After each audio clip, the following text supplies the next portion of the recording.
जय जगन्नाथ नमस्कार। आशा करछि आपण माने बहुत भलरे थिबे। मु विजय आपण माने को स्वागत करछि हमर एई न्यूज ओडिशा चैनल रे। आपण माने एई चैनल रु देश विदेशर खबर सब पाई परिबे। जेउ माने चैनल प्रथम थर पे आछन से माने सब्सक्राइब करंतु ओ आसुथिया बेल आइकन को प्रेस करंतु जहा द्वारा हमर प्रत्येक नूतन वीडियो नोटिफिकेशन आपण माने सर्वप्रथम पाई परिबे। तेबे आसंतु नजर पकेइबा आज प्रमुख खबर गुडी को ऊपर।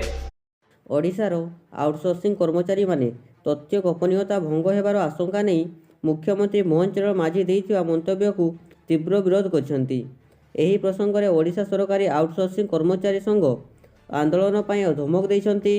गुरुवार राजधानी रे एक कार्यक्रम रे मुख्यमंत्री पूर्वतन विजु जनता दल सरकार को सिस्टम चलाइबा पई आउटसोर्सिंग किंबा चुक्तिभित्तिक कर्मचारी उपरे निर्भर करिथिबार समालोचना करथिले। से कहिथिले आउटसोर्सिंग किंबा चुक्तिभित्तिक कर्मचारी माने बजेट व्यवहार नहीं कौन निष्पत्ति नहीं पारिबे नहीं।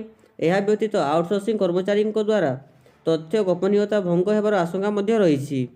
मुख्यमंत्री एही मंतव्य रे आउटसोर्सिंग कर्मचारी माने गभीर असंतोष प्रकाश करछन्ती। संघ पक्षर कहुଯାଇଛି जे सेमाने गत 15 ରୁ 20 वर्ष धरी विभिन्न विभाग में पूर्ण सचेतता और आंतरिकता सह सेवा जोगाई आछन्ती।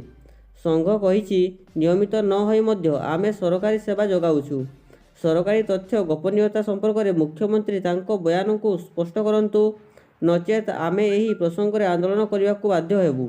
संघ आहरी मध्य कहिछि जे विरोधी दलर विधायक थिबा बेले माझी सामंते आमर यथार्थ दाबी को समर्थन करुथिले, किंतु ओडिशार मुख्यमंत्री हेबा परे से आम दाबी पूरण करिवार विफल अछंती। वर्तमान तथ्य गोपनीयता संपर्क में तांकर मंतव्य आमको गभीर आघात देइछि।